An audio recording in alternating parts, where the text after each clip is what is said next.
Hello? Yes. Okay. We're going to get going now. I hope everyone can hear me. Welcome to everyone here and in person at the Buildings and Cooling Pavilion, and welcome to everyone who is online. We are going to have a conversation over the next hour and a half about unlocking energy efficiency with sustainable cooling and heating for buildings. So this is about the decarbonisation of buildings, one of the biggest problems, one of the biggest challenges that we face when it comes to climate action.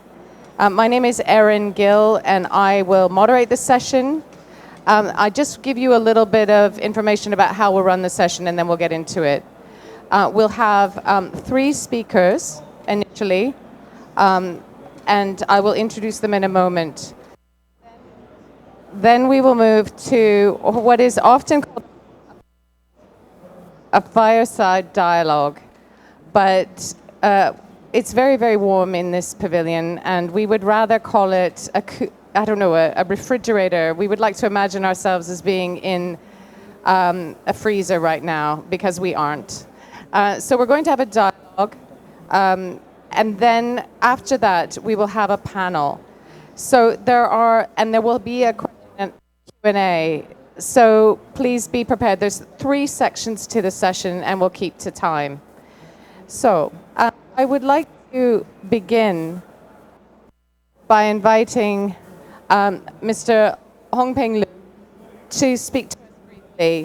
I believe that you have just a new role.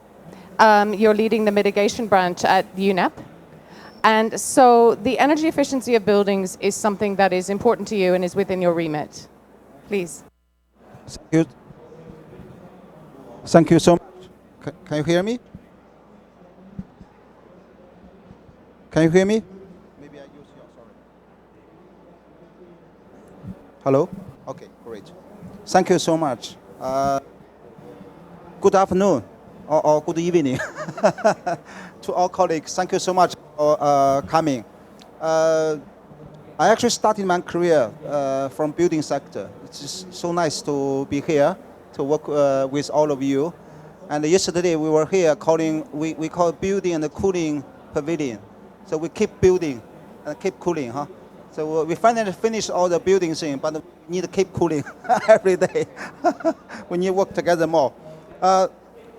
Let me begin by expressing our sincere gratitude to Daikin for organizing this important session and bring us together to discuss unlocking and efficiency with sustainable cooling and heating buildings. The urgency of this topic can not be overstated. According to UNEP and the Global ABC's latest global status report, launched in March 2025, the building sector remains a key driver of the climate crisis. Buildings consume 32% of global energy and contribute to 34% of global CO2 emissions, effectively 1/3 of our planetary carbon footprint. Within this sector, 75% of emissions stem from operational carbon, with the remaining 25% from embodied carbon. This breakdown underscores a critical point. We must dramatically reduce energy consumption in building operations, particularly for heating and cooling. The numbers are striking.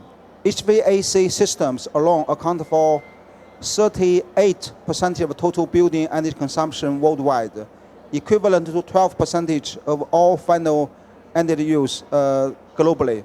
These figures make one thing clear: addressing energy efficiency in buildings is not just important, it's urgent and imminent. The good news is that moment is building. In 2023, over 70 countries endorsed the Global Cooling Pledge, committing to increase the global average efficiency rating of new air conditioning equipment by 50% by 2030, based on the 2022 baseline. Last year, more than 70 countries endorsed the Declaration of Charlotte, acknowledging the need to use zero and low carbon energy sources for building services to reduce HFC leakages from equipment throughout its life cycle. UNEP, as a host of the secretariats of both Global ABC and the Cooling Coalition, we are committed to continuing supporting countries and members of these two global platforms in their important work towards unlocking efficiency in buildings. We are looking for an exciting and a practical discussion today on how we could work even closer together to scale up ongoing efforts, particularly through public-private partnerships with engagement of global private sector leaders in the thematic area, such as Daikin and Arup. Together, we can accelerate the transition to sustainable heating and cooling solutions. I congratulate all participants for engaging this timely discussion by learning from each other, sharing common objectives, and building collective momentum. We can create a meaningful change toward a more sustainable future. Thank you very much. Thank you. I think this microphone is working now. Excellent. So thank you very much for your opening words. And it is important that UNEP continues to support both the Global Alliance for Buildings and Construction and the Cool Coalition. Let's turn now to Mr. Miura. He is the Deputy Director General, overseeing international relations in the field of housing and urban development. Oh, that's not the right slide. We need to move on. That's me. So, Mr. Miura, you are the Deputy Director General overseeing international relations in the field of housing and urban development at the Ministry of Land, Infrastructure, Transport and Tourism in Japan. And yes, indeed. Excellent. And I think you are going to tell us about what Japan plans to do in future to accelerate the decarbonization of buildings in your country. Over to you. Hi, everyone. My name is Miura, working at the Ministry of Infrastructure, the Japanese government. It's a great honor to speak with you today at the Building and Cooling Pavilion. I'd like to express my sincere appreciation to all sponsors for organizing this important session and giving me the opportunity to share Japan's initiatives toward decarbonization. As you may know, Japan is a long island chain stretching from north to south, and our climate varies greatly across regions. Because of this, it is essential for us to reduce energy consumption for both heating and cooling. We are therefore promoting the use of passive design and high-efficiency equipment suited to each local climate. As rapid urban development continues across Asian and African countries, the importance of sustainable cooling will become even greater. We hope to share these energy-saving technologies and experience, including advanced air conditioning systems, with the world to support these efforts. Now, let me move on to the slides. Next, please. Okay, thanks. I'd like to introduce Japan's step-by-step approach to reducing whole life carbon, WLC, emissions from buildings. Japan has been promoting energy efficiency in new buildings through a phased step-by-step approach. As you can see, the green line, since 2017, we have gradually introduced the mandatory energy performance standards. And the orange line shows that in April this year, compliance with these standards became mandatory for all new buildings and houses nationwide. Our next goal by 2030 is to raise these standards to the level of ZEH, the net zero energy houses, and ZEB, the net zero energy buildings. And eventually by 2050, we aim to achieve ZEH and ZEB levels across the entire building stock, including existing buildings. Go on to the next page, please. Thank you. Our next major challenge is the reduction of the WLC emissions. As you can see the pie chart, in Japan, about 40% of total CO2 emissions are related to buildings. And roughly 30% of it comes from operational carbon, where effective measures are already in place, while the remaining 10% comes from embodied carbon, which remains a key issue here.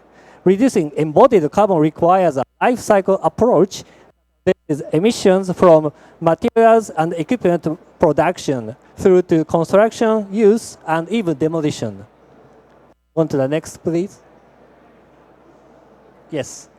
Japan's efforts to address WLC began as private sector-led initiatives, but they have now evolved into close collaboration among government, academia, and industry. In 2022, we launched the Zero Carbon Building Promotion Council at the top left, which developed what we call JCAT, Japan's version of the WLC assessment tool. At the same time, the Building Materials EPD Promotion Council at the bottom left consists of manufacturers, industry organizations, has been strengthening data infrastructure and sharing technical expertise.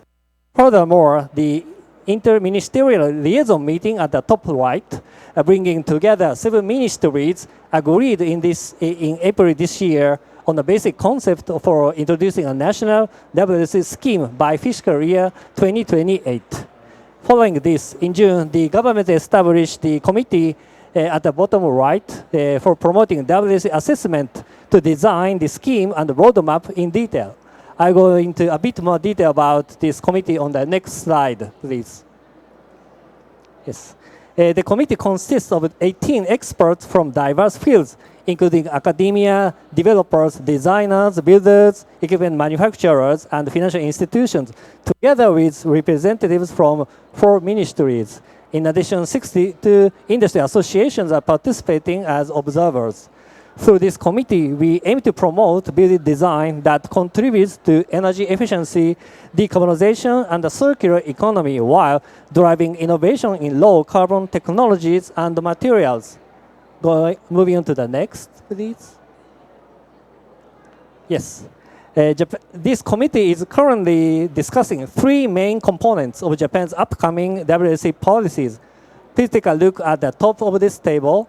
Number 1, mandatory disclosure by architect, which will require architects of non-residential buildings over 2,000 square meters to explain their WLC assessment results to the building owner.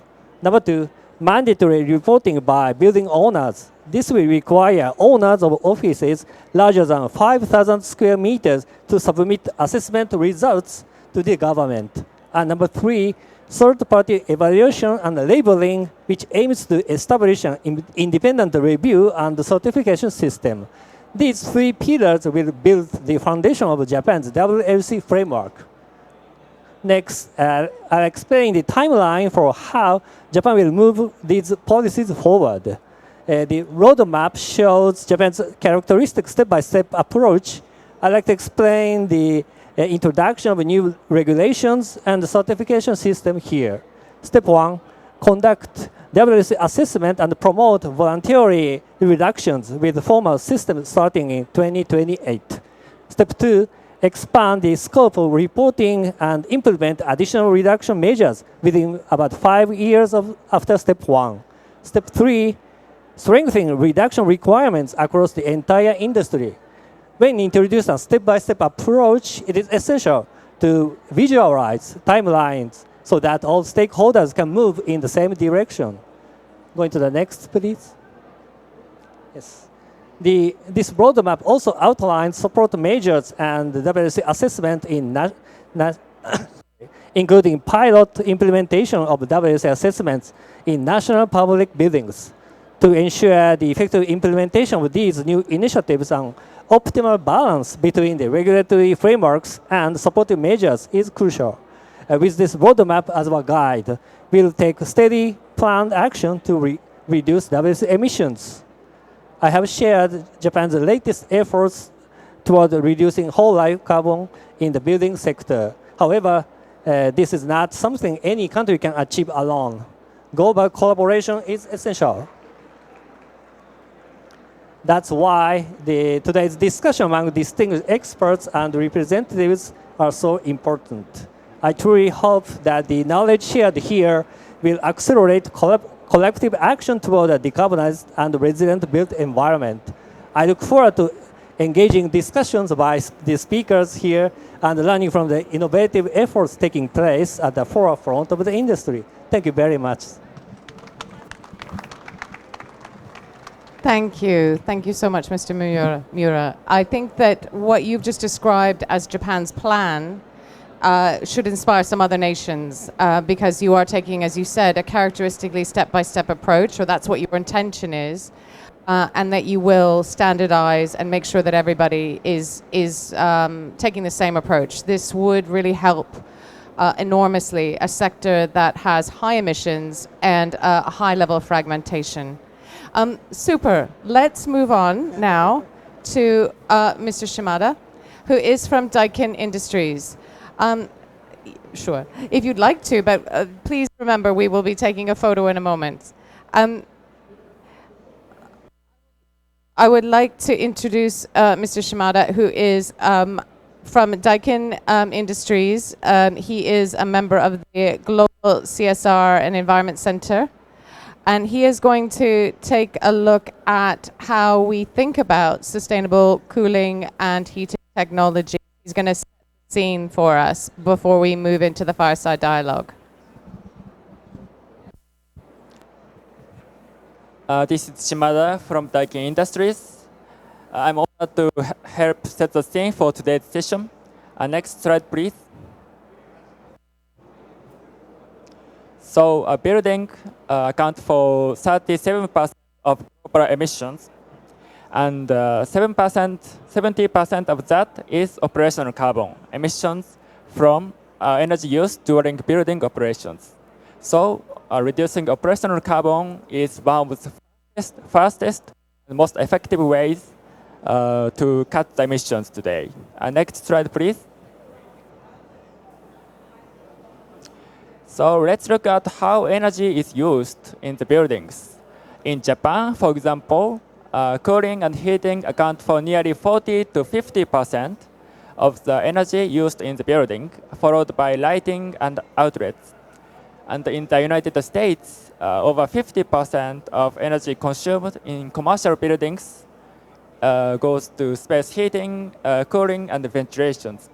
And in the EU, about 50% of all energy consumed in the EU is used for heating and cooling, and more than 70% still comes from fossil fuels.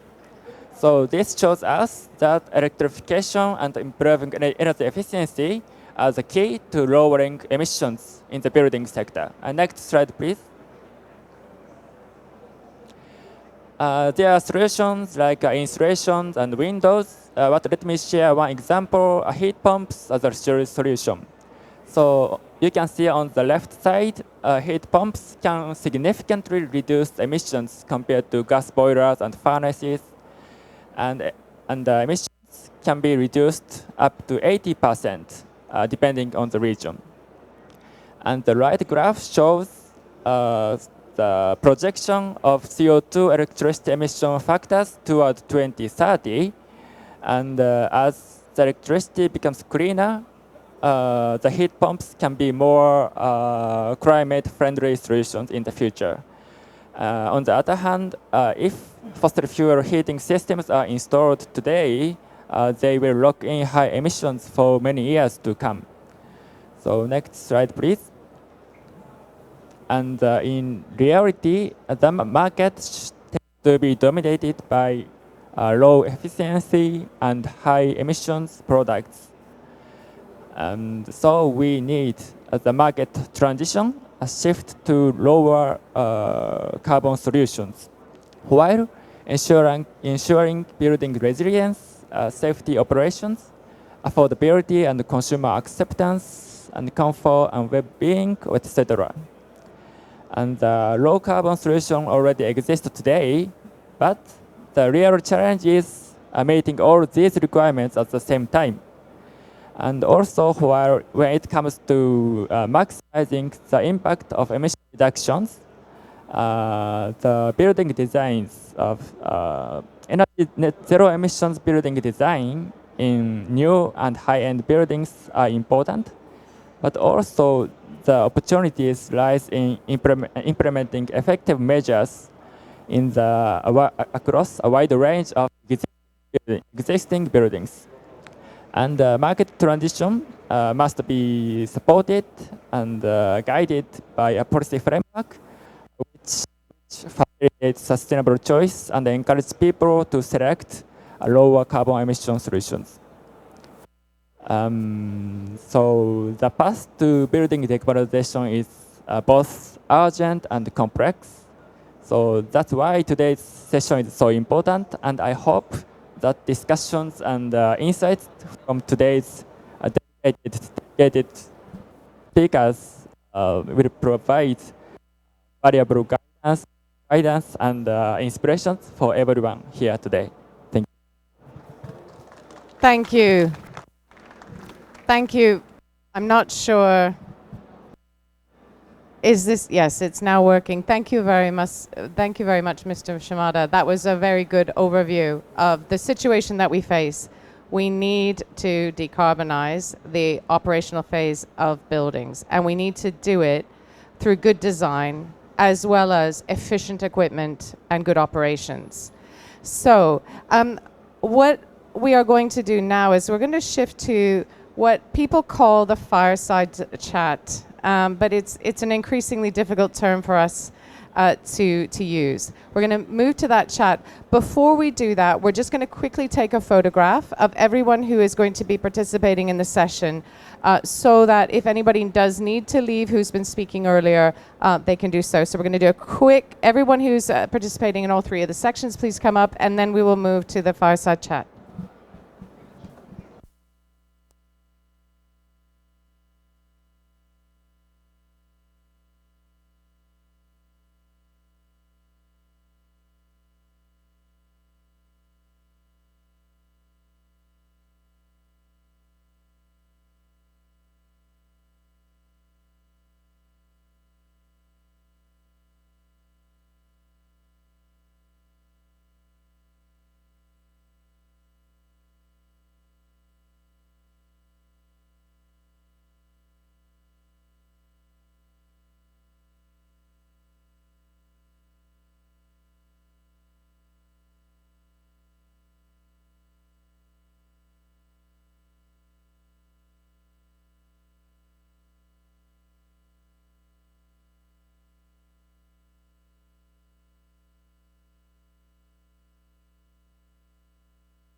I don't know if Mathieu is here, Mathieu Rivaillant from the French government. If he isn't, we will proceed without him, but I believe he is on his way. Okay. Well, thank you, Nigel, for making a quick move from another session. We have about 15 minutes, 20 minutes maximum for this bit of the session. So it's going to be quite quick fire. For those of you who have not met Nigel Topping before, Nigel is newly appointed in the UK to chair something that we call the Climate Change Committee. The Climate Change Committee holds the UK government to account on its carbon budget, but also provides a way of thinking about the pathway to decarbonisation, or the pathways to decarbonisation. And Nigel was previously the high-level climate champion during COP26 into COP27. Joscha is from Germany, and he is also at the heart of the work that the Global Alliance for Buildings and Construction is focusing on in terms of finance. So Joscha, what we're getting from the two of you is we're getting a perspective that is both global and local, UK and Germany. And I wanted to just kick off with a question about whether or not we are really at the point when nations are going to take building decarbonisation seriously. It is not an easy sector, as I said earlier, to decarbonise, but it is a sector that must decarbonise eventually. Are we at this point, or are we still having to perhaps remove barriers before we can make progress? And I'll ask Nigel to start with that one.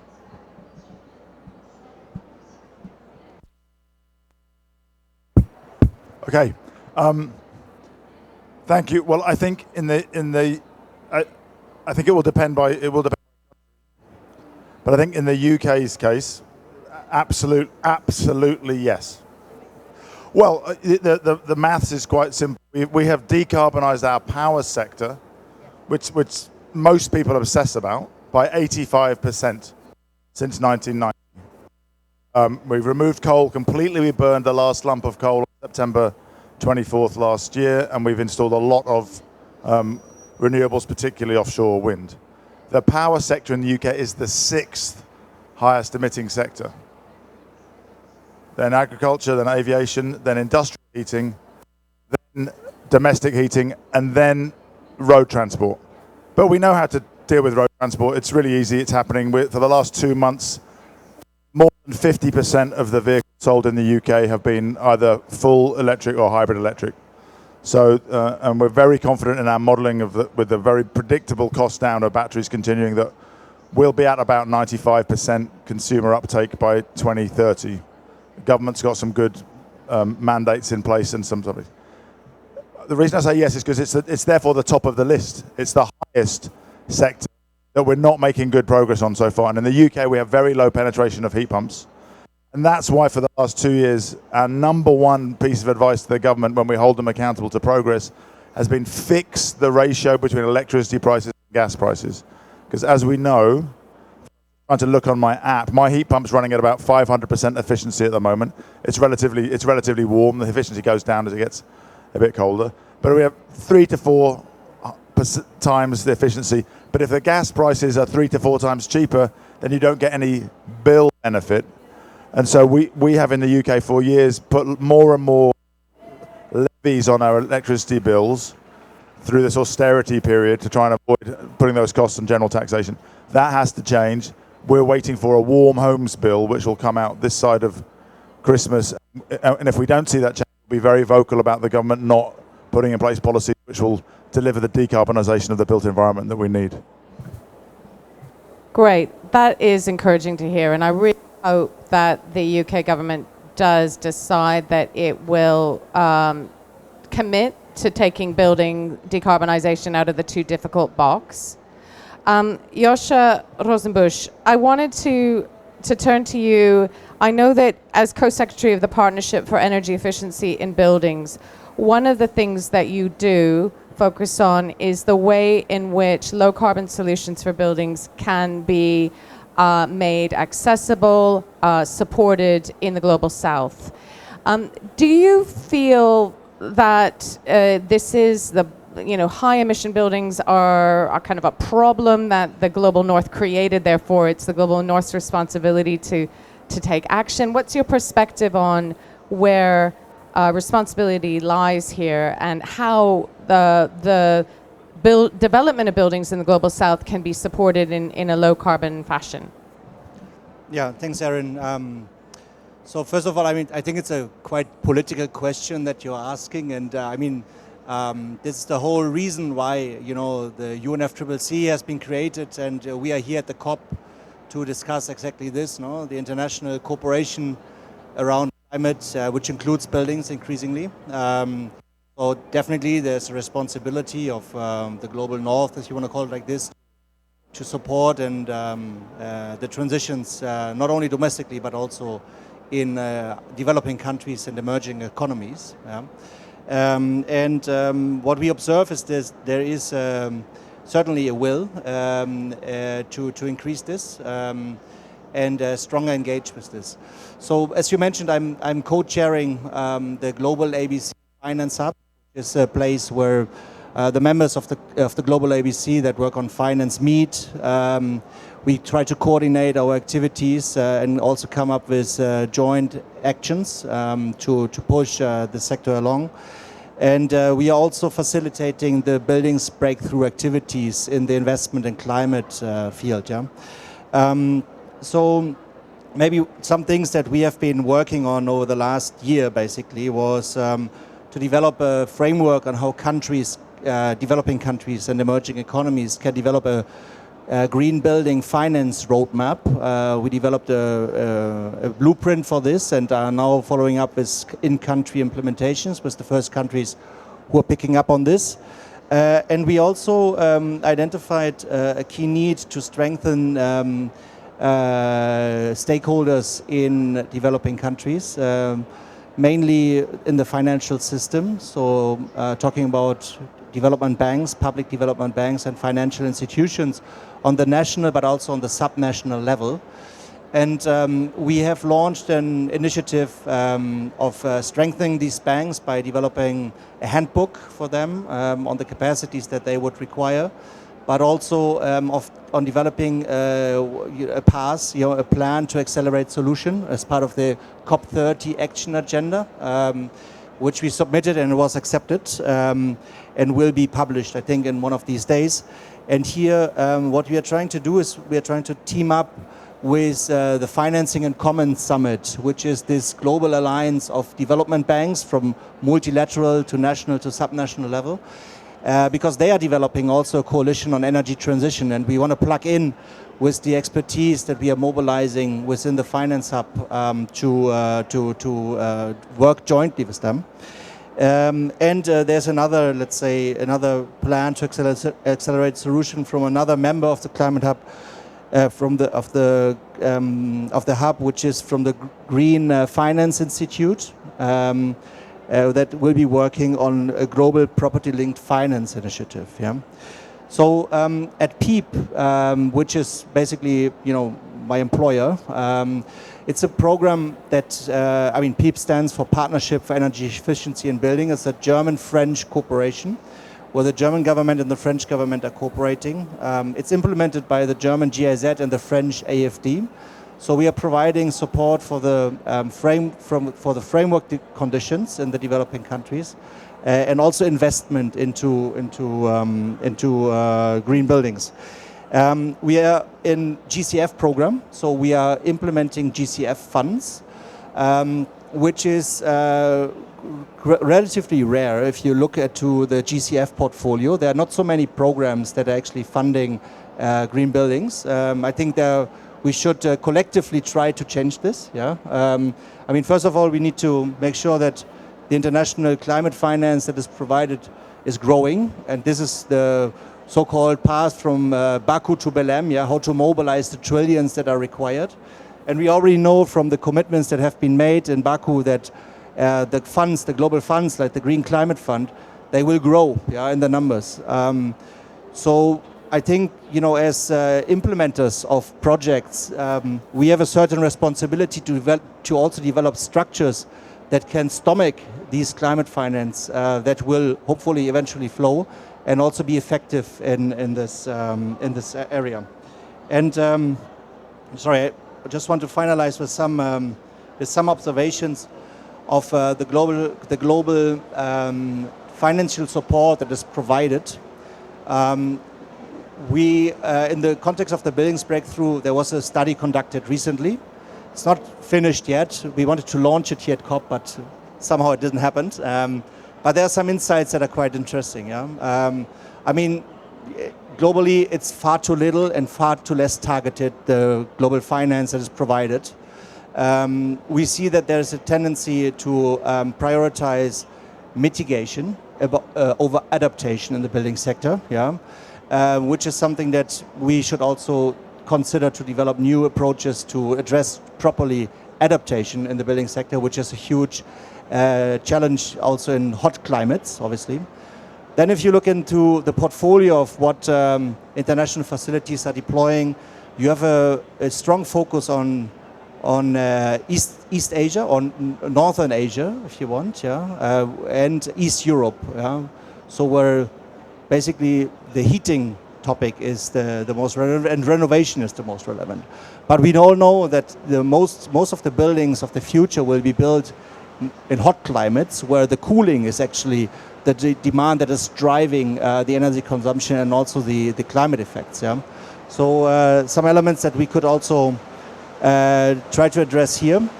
And then finally, I think we need to innovate also on the instruments that we are using. One example is Article 6 of the Paris Agreement, yeah, so carbon markets. Now the framework conditions basically have been set in place to use these ITMOs. And we heard from decisions from many industrialized countries that using carbon credits to achieve their own NDC goals is something that increasingly is being considered. Yeah. And what we did in the context of the Global ABC Finance Hub is to develop a handbook on the methodologies and a handbook for policymakers on how to tap into the options and opportunities of carbon credits in the building sector. So in this round, under the UNFCCC or Paris Agreement Article 6 framework, we actually see more building being picked up compared to the CDM mechanism of the Kyoto Protocol. Thanks. Super. So there's a very loud sound of rain above us, and I think that means we expect a little bit of cooling for the next few minutes, maybe, in this space, which will be very welcome. I just want to finish off this section of this session by asking if for a moment we had the money, the money was flowing in the right direction, and there was money for building decarbonization, and we had a sufficient amount of standardization and regulation in place, what are the most important things to do to take the carbon out of buildings or the emissions from buildings? How can we cut them fastest? Nigel, what would you recommend we do first? Well, I think you're talking operational emissions. Yeah. Well, I think in the UK's case, get the ratio of electricity to gas down to 2 to 1, and then the market would rip heat pumps out of. It would have new factories built, would have exponential growth of deployment, and consumers would save money. The country would be more energy secure, and our emissions would go down much faster. Great, thank you. I dream of a heat pump being affordable for everyone, and for the country to have the workforce as well that can install them effectively. Yosha, what should we do with the money that is going to suddenly be available?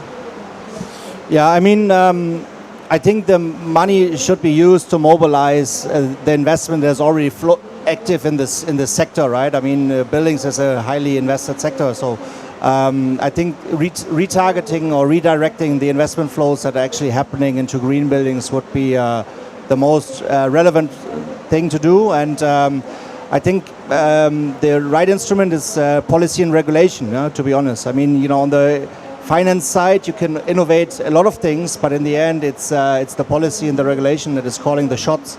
And we have many countries in which there are no green building codes that have been implemented. The implementation is lagging behind, especially in the developing countries and emerging economies. So focusing on policies, I think, is the way to go about it. That's a good point. So perhaps it's capacity building for good policy and regulation in many countries. Right, yeah, great. Well, just a few hours ago, in another room here, there was a meeting of many governments, and they were talking about the fact that they're ready to do something around building sustainable buildings and affordable housing. This was the first ministerial meeting of the Intergovernmental Council on Buildings and Climate. So that was a really important meeting in theory. Let's just see, we really need countries to then take action, and for all of us in the private sector to support governments as well, to make sure that they know that there are private sector actors who are going to support markets as they emerge. Okay, let's move to the panel. And I'm going to ask Audrey Nugent, who is Director of Global Advocacy. Thank you. Sorry. Director of Global Advocacy at the World Green Building Council, to come and moderate. Thank you, Nigel, and thank you, Yosha. That was a close call. Thank you. Very interesting discussion. So my name is Audrey Nugent, the Director of Global Advocacy and Campaigns at the World Green Building Council. I'm just trying to figure out the space I should have to make this actually work. So what we're going to be talking about today is advancing low carbon buildings through sustainable cooling and heating solutions. This is hopefully dying down, this rainstorm. I've never actually moderated a panel in these kind of conditions. But I'm just going to invite up onto the panel. I think we need another chair, possibly. Thanks, Eleanor. Thank you. Excellent example of collaboration in the built environment. So I'm going to ask to join me on stage Jane Cohen from the IEA. She's a senior program manager and leads the people-centered clean energy transitions team. I'm also going to invite Caroline Ray, who is a chartered engineer serving as Arup's director for East Africa, leading the team that is based in Kenya. Then I am going to look for David Calabrese, I thought it was you, who's the Executive Vice President and Deputy General Manager at Daikin, and he's based in Washington, D.C. And then Graham Maidment, who we haven't actually met before, so nice to meet ye, and I know Jane and Caroline previously. So what we're going to do is we've got about half an hour for a discussion, and I think each of the panelists here are going to do an overview of what sustainable buildings means to them, what decarbonisation in the built environment, and I believe we're going to start with Jane. So you're going to need to get a mic. Is it right that we're starting with Jane? Yeah, perfect. And I think what we're going to have to do is hold the mic quite close, and when we want to move the slides, you just tell the guys down the back that we need to move the slides. So over to you, Jane.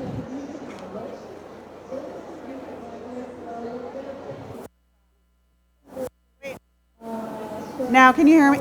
Yes, sometimes it's just about turning the thing on. Well, hi, everyone. Really happy to be participating in this panel.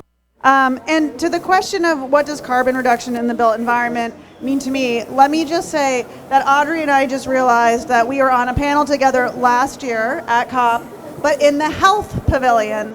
And I think that's actually a really interesting kind of perspective, that it's that decarbonization in the building sector at the end of the day, in addition to the emissions reductions that we hope to see, that there's also major health impacts as well. So that's one thing I wanted to add there. But back to the question at hand, so it means improving efficiency and comfort. It means delivering resilience to extreme weather and ensuring affordability, and that's really key. It means it reflects a whole life carbon vision, which means less energy, less materials, and less emissions. And it encompasses energy and material efficiency, electrification, renewable energies, and digital technologies. And in terms of the priorities, next slide, please. Some of you may be familiar with this from the IEA. This is our what we call our policy packages. It shows that we believe that there's really key coordinated action across 3 areas. So the first is regulation, so targeting energy efficiency and sending those long-term market signals to facilitate investment decisions, very key. Information to ensure a suitably skilled workforce. This was brought up earlier, so really happy to hear the skilled workforce, so important, and to raise consumer awareness. And then incentives to encourage deployment, especially for low-income households, which goes back to affordability. So I'm going to pass it over. Great. Now mine's not working. Caroline? Over to you. Thank you. I don't know if there's... Yes, thank you. There are currently 3 megacities in Africa. That's cities with a population of over 10 million people. But by 2050, there will be 17. Next slide, please. There's rapid urban growth in the continent, with more than 1 billion more people expected in cities over the coming 25 or 30 years. So we have a youth population, we have an urban population, mainly through population growth within the city as well as rural-urban migration.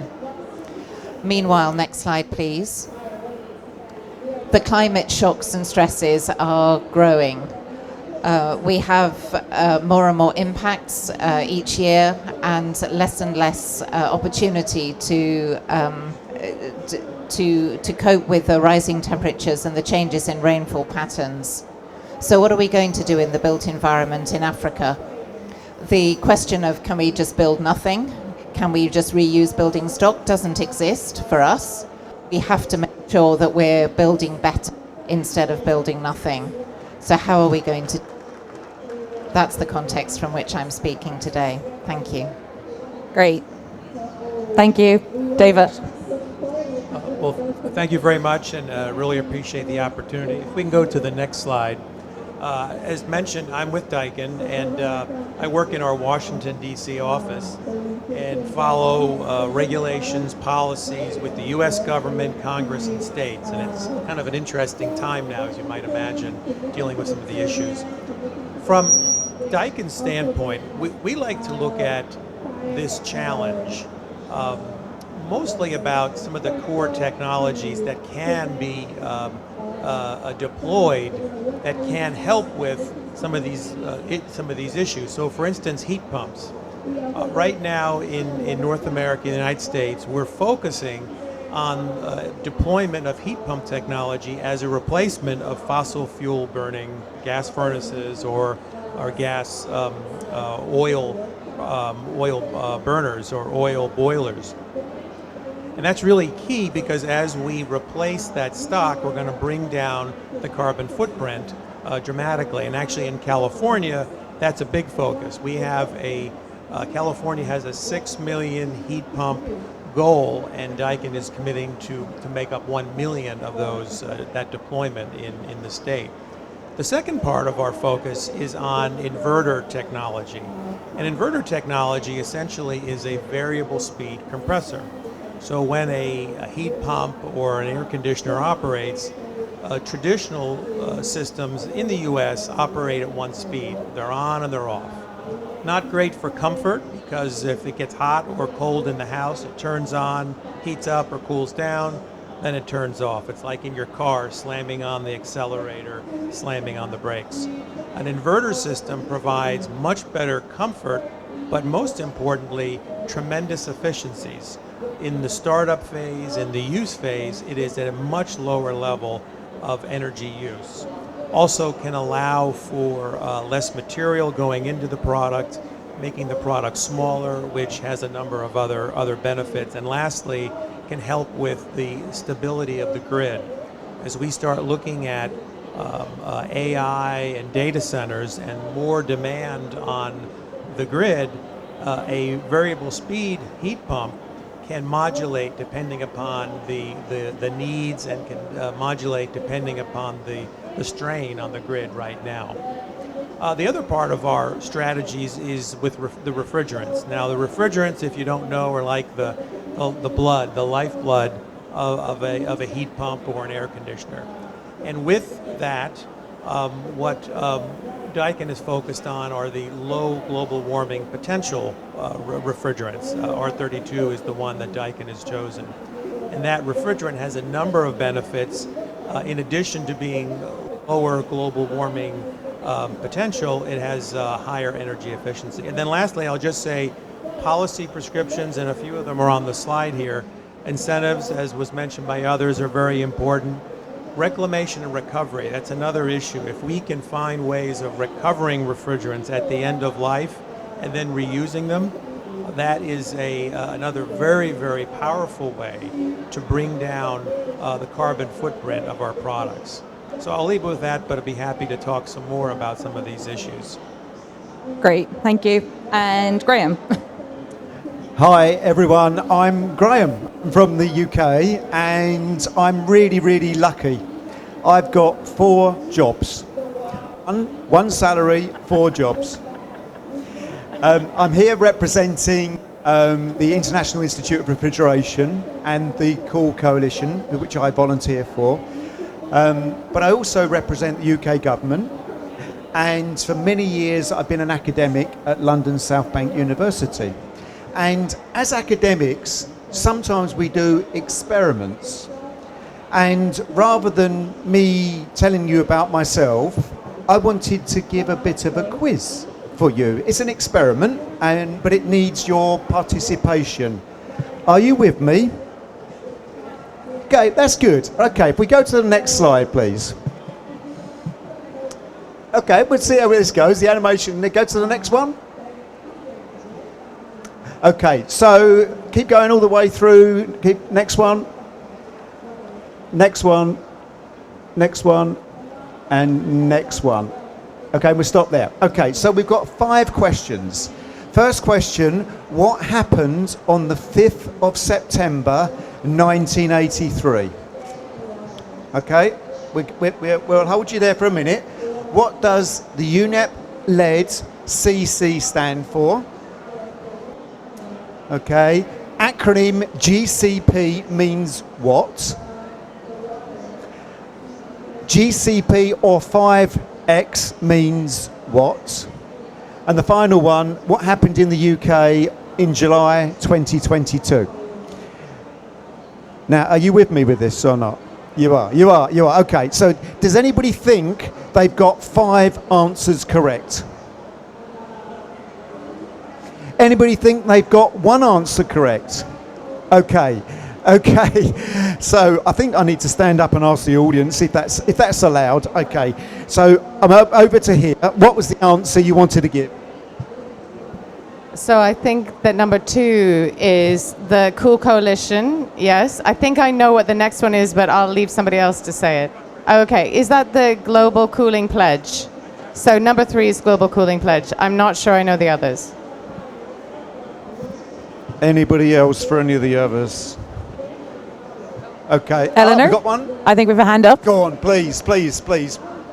I'm going to have a stab at number 1. Was it the Kyoto Protocol? It's a really good answer, but it's wrong. Okay, let's see the answers then, okay? So if we can try and scroll through them. Next one. Next one. Next one. Next one. Okay, let's keep going. We've got a bit of a repeat here going on. Let's keep going. Next slide. Okay. First one, I started working cooling on the 5th of September 1983. A miraculous day for the cooling industry. Sorry it wasn't the Kyoto Protocol. Okay. 2 is the Cool Coalition. 3 is the Global Cooling Pledge. 4 is the Global Cooling Prize. 2 acronyms with GCP. Okay. And 5 was the hottest temperature in the UK ever recorded, 40.7. Okay, so that's the fun bit. And if I can allow us to go back to the more serious bit when I go to the next slide, if I have. Yeah, next slide. Okay, what does this mean? If we just go through these, okay, what does this mean for cooling? Okay, so I put in there a picture of me from 1983. And as you can see, a lot has changed.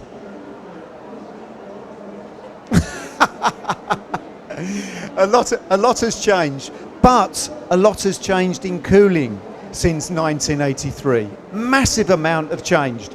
And I've got 2 logos down on the bottom and these are some of the drivers that have helped make that change. And we heard earlier on about the buildings Intergovernmental Council of Buildings and Climate. Buildings, which is part of the delivery from the Global ABC. That's been a tremendous start. We've got the Cool Coalition that has got the Intergovernmental Committee on Cooling that's resulted in the Global Cooling Pledge. Okay, these are fantastic initiatives for us working together on shared challenges. Then the final two on the right-hand side, 5x. 5x was the Global Cooling Prize and was won. It was about developing room air conditioners that were 5 times better, and it was run by Daikin. So they developed a room air conditioner that was more than 5 times better. And the last thing I've got on there, which I haven't really spoke about, is what's happening. Extreme heat's happening, and we need to be careful of that. And I'm going to stop there. Thank you. I might need to get a mic. I'm not sure. Is that working? Yeah, it's better. Okay, perfect. Thank you. I hadn't seen your slides, so I wasn't expecting a quiz. So that was a nice intervention. So thank you for that, and I've learned something new, and congratulations on 42 years in the industry. That's fantastic.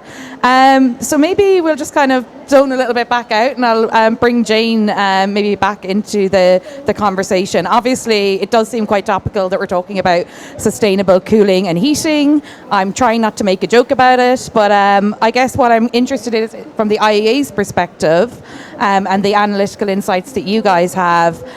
What are the kind of data and scenarios telling us about the potential of these sustainable cooling and heating technologies and how they can support us in our goals to decarbonise the sector?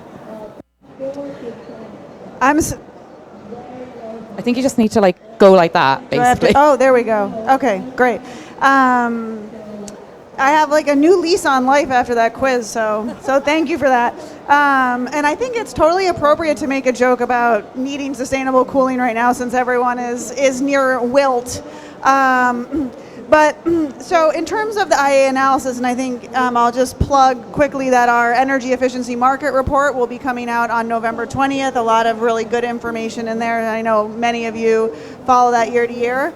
But so one of the kind of major trends that we've seen is that cooling is the fastest growing energy demand in buildings. So, and I think it's important to note that is just going to continue to increase as demand for cooling technologies increase, as we see temperatures increase with me in the cycle here. And it's really important that these ACs are also efficient ACs. And so one stat that I find really mind-boggling, and I'll just throw it out there, is that our analysis has found that since 2019, if all new air conditioners sold had been best-in-class or even close to the best-in-class air conditioners, the world could have avoided energy demand growth equal to data centers and data center demand growth over that same time period. So that is really, for me, really shows the need to ensure that as we are meeting this growing energy demand for cooling, which we should do because we can all feel that it's very difficult to be in these very hot temperatures, that having efficient appliances is really, really key. And let's just say that these efficient appliances are already available mostly. And so it's really about ensuring that the market is there and pushing it. And for that, we also need to make sure that policy is leading the way. And then I'll just say again, and workforce. It's really important that we have the workforce. So I'm going to stop there for the moment and hand back over to Caroline. Great. Thanks, Caroline. Maybe just to follow up on that, obviously a lot of that demand for cooling is going to be where you're based. So what are the kind of challenges that you're seeing, and what are some of the innovations you guys are taking to address that challenge? Yeah, I think really for me to be able to address both embodied and operational carbon, and we need to go back to basics in terms of how we plan our cities. We all know the urban heat island effect is getting worse and worse in many cities in the world. And I think where we have a built environment that's not yet built, we have options in terms of how we leverage the tool of urban planning in order to maintain the green spaces within our cities and try not in such a dense way that we're sort of exaggerating that urban heat island effect. So we've got to be masters of our own destiny to a certain extent, and go back to that fundamental principles of both the planning of the environment how we build the buildings, so looking at the materials that we use, looking at the waste from the materials, not just going for the technology of sort of low carbon materials. We absolutely do need to do that to lower our embodied carbon, but also look at the way we build. Are there options for prefabrication, for trying to bring in more skilled workforce in order to do pre-assembly of certain items and reduce wastage of materials on site? Are we able to reduce operational carbon through passive design? Because there is the low energy technology available, but if we can actually reduce the demand for that cooling in the first place through passive design and leveraging every one of those tools in the toolbox that's available to us in order to reduce energy consumption, to reduce operational carbon, reduce embodied carbon, then I think we'll go some way in terms of trying to change that business as usual trajectory, which is so embedded in the way we operate. Unfortunately, as an industry, we're quite slow to change at times, and yet we can't afford to be slow at the moment. We really have to accelerate our actions. And how are we going to do that? Both in existing buildings. We're beginning to see in Kenya, where I'm based, a real sort of push for trying to reuse existing building stock. That's never been thought of before because we just haven't needed to. Well, let's just build another building somewhere else. But now people are trying to leverage the sort of economic value of city centre locations through building further building space, through having lightweight timber, additional floors on top of existing buildings, those sorts of things.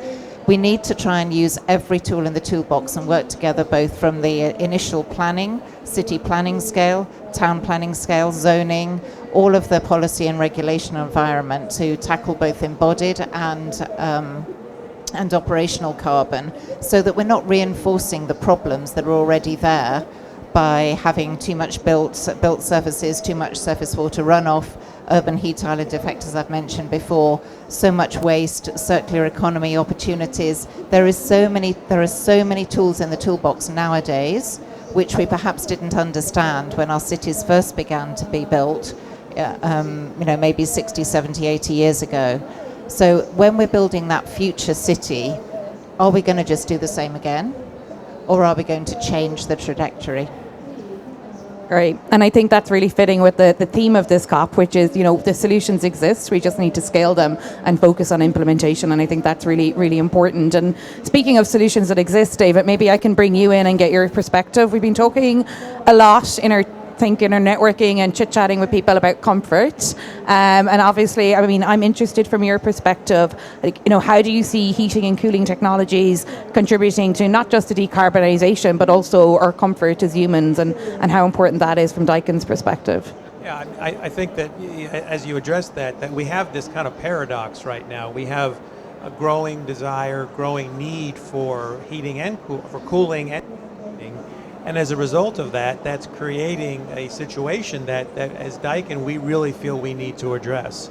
And to do that, we have to address the direct emissions from the product. So that would be the refrigerant, the global warming potential of the refrigerant, but also the indirect emissions, that would be the energy use.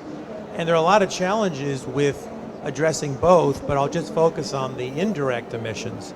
There, we would like to see higher and more stringent efficiency standards. That's really important. But to get to that point, there's a lot of other tools that you need, and these are some of them are policies, some of it's education. In many parts of the world, especially in the US, people don't really understand what a heat pump is or what an air conditioner is, and they don't really care. Mostly you replace the air conditioner heat pump when the old one breaks, and you're in an emergency situation, and you'll just take whatever is available and whatever the contractor will offer to you. And in the United States, you have something called two-step distribution. Daikin sells to a distributor, and the distributor sells to a contractor. And so we lose touch with the end user. But the way, though, to get more of these technologies out there is to educate the contractor community so they understand what a heat pump is, why high efficiency is better than another technology. We also need to look at incentives. And incentives are sometimes a government policy tool, sometimes they're implemented by utilities, but a really powerful way to get more of these products in people's homes, because again, people don't think about, why do I need a heat pump? Why should I get a heat pump instead of a gas furnace? They just want comfort. And if you have a contractor community that's educated and can properly install the product, that's a huge benefit for that homeowner, who can then tell friends and tell others that heat pumps are a great technology. There's a lot of other things I could talk about. Just one last thing is grid stabilization. Right now, we're starting to see a real issue in the United States and globally with strains on the grid. We saw that in Texas. California has had many brownouts. And you need to have technology in place that allow the utilities to modulate the energy use by someone in their home. And some of the technologies that we have promoted would allow that. An inverter, a heat pump, an inverter, air conditioner can lower its energy demand at the same time that the utility is requesting that, and it won't impact comfort mostly. That's not true of some of the less efficient technologies. So there's a lot of different tools and ways that we can get at it, but it really takes a concerted effort between the industry, the contractor community, and to the extent awareness by the public to get more of these technologies out there. Exactly. I think they're so weird. It's working again. Okay, great. Thank you for that. I think exactly like you say, that challenge as well with the grid and how we can make sure it's stabilized, and the interaction of the building with the grid is going to be really important as we move towards the scenarios that you guys have been pointing out. So Graham, as a 40-year veteran of the cooling industry, I'm quite curious because, I mean, there's, you know, we're still talking about a lot of the challenges, and what kind of initiatives and examples have you seen within the Cool Coalition that can inspire countries to reduce the climate impact of cooling while still, you know, providing that access that we're going to need as well? So back over to you. Yeah, thanks. I'm going to repeat a little bit what some of the other panelists have said, that actually many of the solutions that we need to use already exist. But we don't use them we don't use the best solutions, and we don't use the solutions in the best way. And we are a bit stuck in the past. And if I look back 40 years, okay, I think a lot of the technology that we had 40 years ago is the same as we've got today. We're a bit stuck. And how do we get out of being stuck? Well, I've already mentioned it already, but I'm a big favourite of the Global Cooling Pledge, because the pledge includes a number of instruments that helps us get out of being stuck. So it starts with, first of all, passive, making sure that our building standards includes passive. It then sets minimum energy performance standards, and it talks about low GWP refrigerants, and there's a link to the grid, making sure that the cooling is part of a system as well. And I think it's a good opportunity for countries to use the pledge to set standards and to make progress. And in the UK, we signed the pledge, and we're concerned that as the world gets warmer, there will be an uptake in room air conditioners, and like we've seen in other European countries. So I think in some of our European neighbours, we've seen an increase in room air conditioners by 10% in a couple of years. And the final thing we just need to be careful of, okay, is that cooling. Who's been to the Beat the Heat event just a few minutes ago? Arup was represented. It was really interesting. At the Beat the Heat event, it said cooling is the luxury of people that can afford it. And I think that is what to be one of the challenges. How can we deliver cooling to people for everyone? How can it be accessible for everyone, not just that people can afford it as well? So there's got to be much more focus on that as well. Anyway, I'm going to stop there.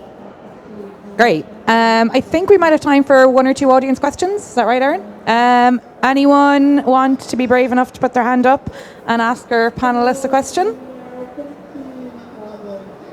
Eleanor, you usually like to ask a question. Sorry for putting you on the spot.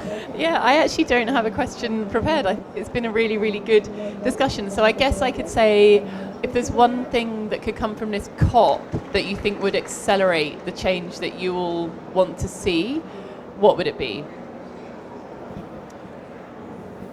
So I'm going to go.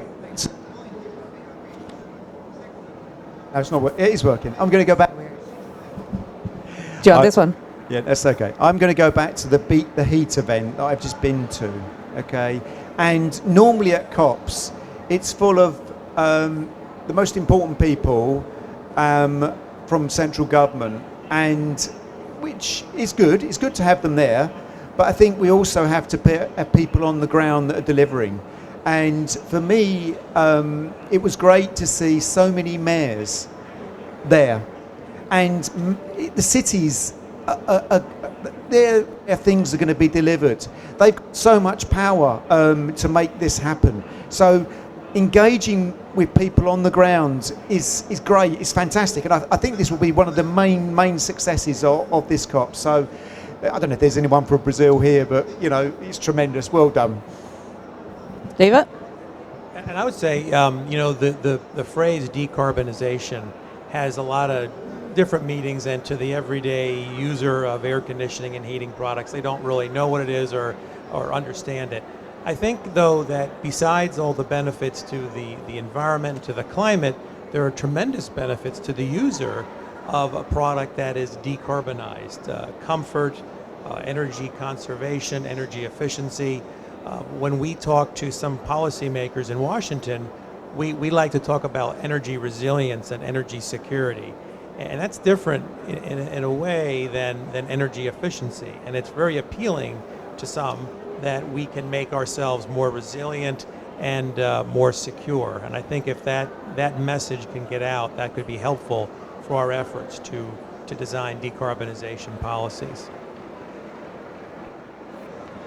Thank you. Well, going back to my perspective from Africa, where we still have so much built environment yet to be built, and speaking as a structural engineer by profession, I'm passionate about buildings, of course. Buildings as places in which people do their thing, living, working, playing, learning, getting better when it's a hospital, healthcare facility. We need buildings. We thrive when we're in good buildings and a good built environment. So I wasn't at the Beat the Heat event, but I'm very happy to hear so many mayors were there, because I really think that the key to all of this action in the built environment is at city level. And we need to try and make sure that coming out of this COP, there's that recognition that the built environment in places like Africa is absolutely fundamental to global climate change. Because if we're talking about that 39-40% of carbon emissions being in the built environment, those of us that are still building for that growing population really have to do things differently. So how are national governments going to work together with city or more sort of local municipality governments in order to enable there to be that right framework for doing things different in the future? And if we don't do that, then we've really missed a trick, I think. So for me, having buildings center stage in that next chapter of decarbonisation is really important, but also leveraging the collaborations that we're seeing at this COP.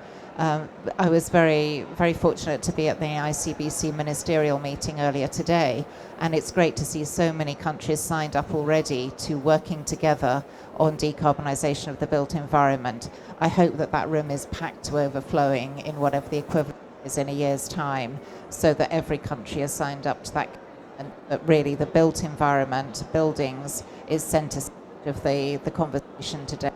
Thank you. Great, thank you. And final word to Jane. Well, so you're asking what we hope to get out of the COP, and let me start by saying that going into the COP, I think there's a sense that us, and I mean us kind of writ large as policymakers, industry people, et cetera, have kind of lost the public in terms of moving towards decarbonization, et cetera. And it goes to a little bit about what David was saying, although I would take a slightly different twist on it. You know, that when you tell a family that, you know, this will, this is an efficient appliance. It doesn't necessarily mean the same thing than saying, this will make you more comfortable. This will make your children's health better. This will allow them to study more effectively, etc. And I think in general, we need to do a much better job across all of the different aspects of kind of clean energy of really showing people what these benefits are and showing individuals, showing families, showing homeowners what those benefits are. And what I really hope that we get out of a COP is this collaboration among industry, policymakers, civil society, researchers, to work together so that we can show those benefits, because at the end of the day, it really is a multi-pronged effort. To make these appliances really affordable, there has to be policy, there has to be market, there have to be civil society that are advocating on behalf of people, there have to be people who can reach people in that are hard to reach to get their lived experience so that policy can reflect that. So coming out of this COP, I really hope that there can be a commitment to really making people's lives better and really showing them through these different interventions that decarbonization, clean energy is really a force for improving people's lives. I think that's an excellent point to end the panel on. I think, it's so true that there's so many benefits. How do we communicate it properly? But also, I think what we've seen as well today, this panel and over the course of the last couple of days, and those of us who are at the Mayor's Summit, is the solutions do exist. So how do we get the right policies to scale them and start implementing them? So I'd just like to close now and maybe thank all of you. It's been quite energetic. I'd like to thank Graham especially for that. And hopefully there'll be a time for a discussion, and I'll hand back over to Erin.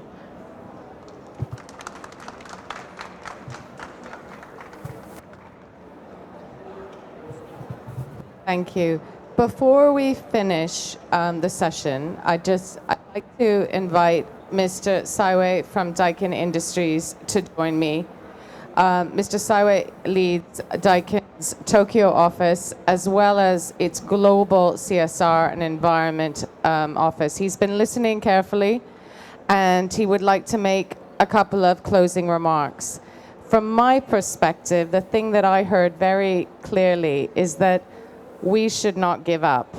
Buildings will be decarbonized, and the solutions are available to a great extent. So over to you, Mr. Saiwe. Thank you very much for introducing me.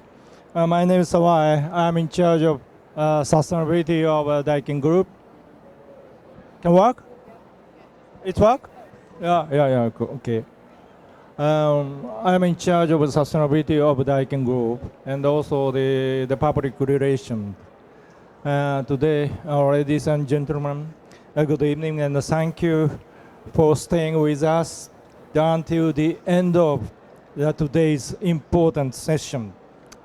Over the past 90 minutes, we have heard powerful insight from experts and leaders across government, business, and international agencies. Together we explored how sustainable cooling and heating solutions can unlock energy efficiency and accelerate the decarbonization of buildings.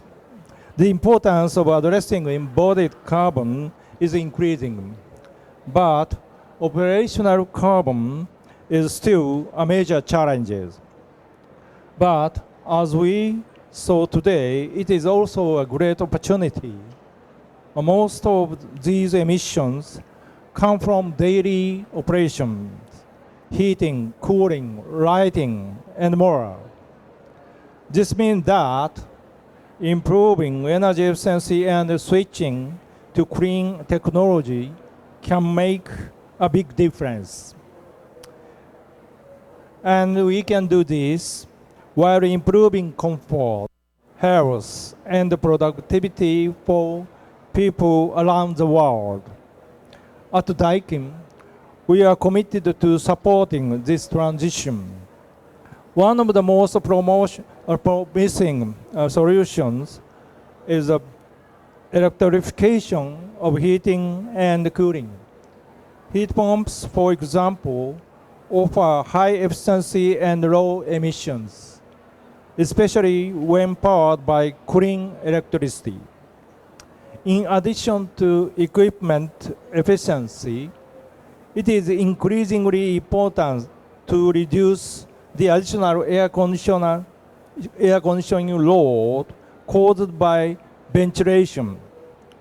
Since the COVID-19 pandemic, the importance of ventilation has been widely recognized, leading to increased implementation and consequently increased air conditioning loads.